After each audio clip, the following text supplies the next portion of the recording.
Good day. Batman is one of the most well-known superheroes of all time, second only to maybe, just maybe, Superman.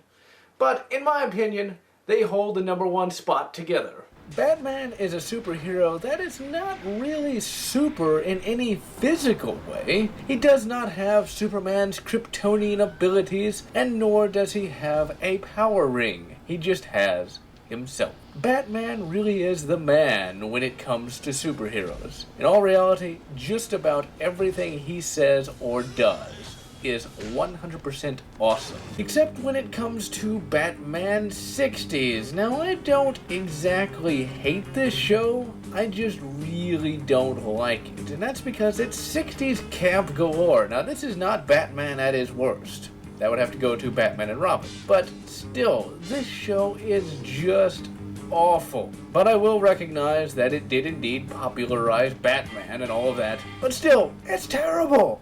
And to make matters worse, Batman 60s was not the first Batman show. In the 1940s, there was a Batman serial, and surprisingly, it was fairly good. It was actually the first piece of Batman media to have the Batcave, and it introduced a more competent Alfred. It was a bit campy, but not intentionally so, like with Batman 60s. One of the things I have really wondered is, why does Batman have to dance drunk? Or, for that matter, dance at all? Okay, I can totally explain this.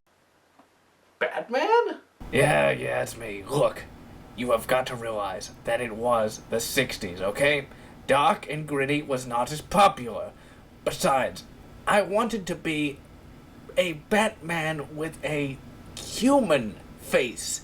A Batman that was a little nicer. Yeah, but how are you gonna scare criminals dancing around like an idiot? And besides, why do you care about human relations? You're Batman! Alright, fine. It was the 60s, okay? I did a little read while being Batman.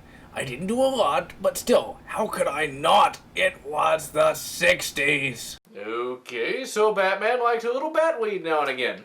I'll let it go, he is human after all. Besides, by the 80s, I was back to my old self again. True. Now today we see Batman as the Dark Knight, a watchful guardian in the shadows. Now of course, when one thinks of Batman in the past, one usually thinks of Weed Man from the 1960s. But when Batman got his start in the late 1930s, he already was the Dark Knight, if not a slightly darker knight than the one we're used to today. Don't believe me?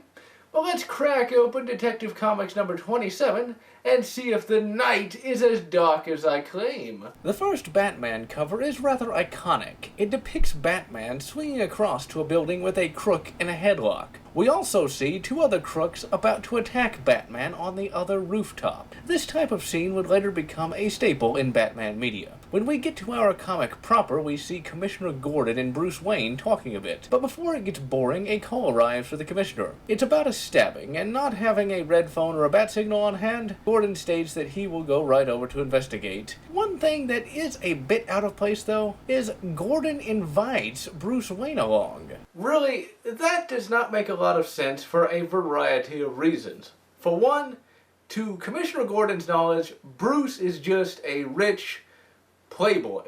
That's it. He doesn't know he's the world's greatest detective, so really, Gordon has no real reason to bring a fairly useless civilian, to his mind at least, to a fresh crime scene. Cops have enough trouble as it is keeping people out. When Gordon and Wayne arrive, we are treated to a bit of exposition. Apparently, the victim was part of a business partnership with 4 other people. Of those, 2 have received death threats. After getting enough evidence to work with, Bruce Wayne decides to state, "Ho hum, I will leave you to finish your work. I'm going home." After that rather annoying statement, Bruce beats a hasty retreat for the Batcave to suit up for his first adventure.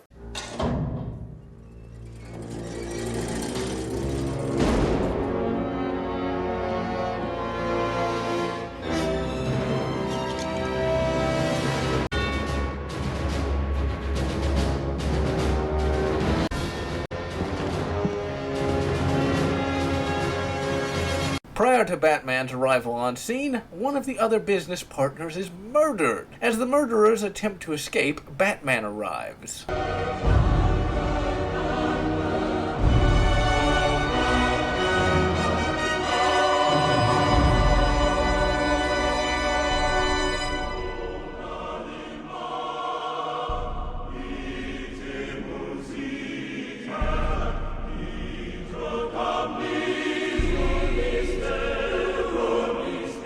After Batman concludes his first awe-inspiring fight, he retrieves a piece of paper that the thugs were attempting to escape with. Upon reading it, a grim smile comes to his lips as the case is revealed. After Batman awesomely reads that piece of paper, he speeds off in the very first Batmobile.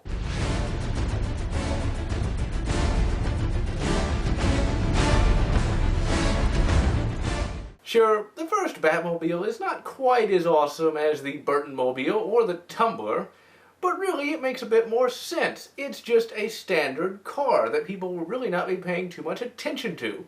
And really, it would allow Batman to sneak around that much more effectively. So after Batty speeds off in pursuit of his quarry, we cut to the second-to-last business partner going to meet the other surviving one, only to find out that the partner named Stryker was behind all of the murders. The name Stryker should have been a dead giveaway, as really, you should never trust a man who brings a gun to a martial arts tournament. Stryker wins. Before Stryker's assistant can carry out the murder of the final innocent business partner, Batman shows up by jumping down through a skylight. Betty, of course, is easily able to counter the slow death machine by plugging the gas jet with the Batkerchief, and he then breaks the glass by using the newly christened Bat Wrench. 30s Batman was so awesome that not only did he have a hyphen in his name, but he also did not have to rely on too many gadgets.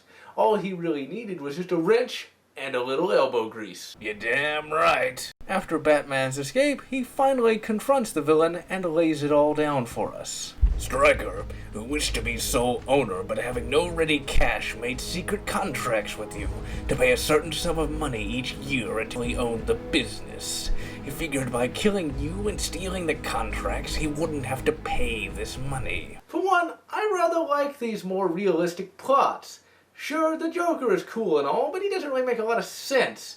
He doesn't really have any monetary gains in mind. He just wants to kill a large number of people. Now, that is one of the reasons why Heath Ledger Joker is so great, is that he actually makes a bit of sense. Really, Batman is at his best when he deals with fairly realistic issues. So with his diabolical scheme exposed, Stryker decides to launch one last ditch attack at Batman, only to be promptly punched into a vat of acid by Batman, who responds, a fitting end for his kind. With that, he leaps through the skylight and into the night. And with his victory, Batman decides to dance! I don't think so, John. What? You used to do it all the time. Yeah, and you used to say that Transformers was your favorite film, too. Yeah?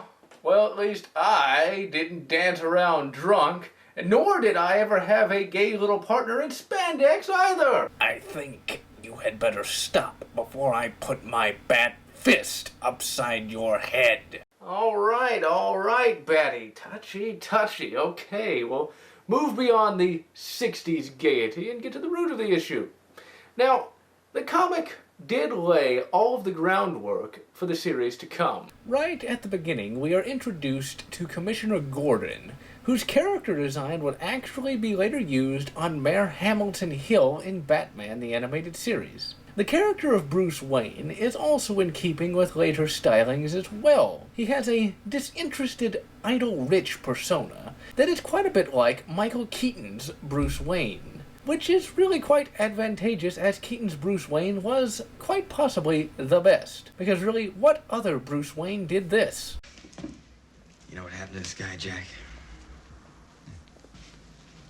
Wow. Made mistakes. And then he had this. Right shot! Now you want to get nuts? Come on!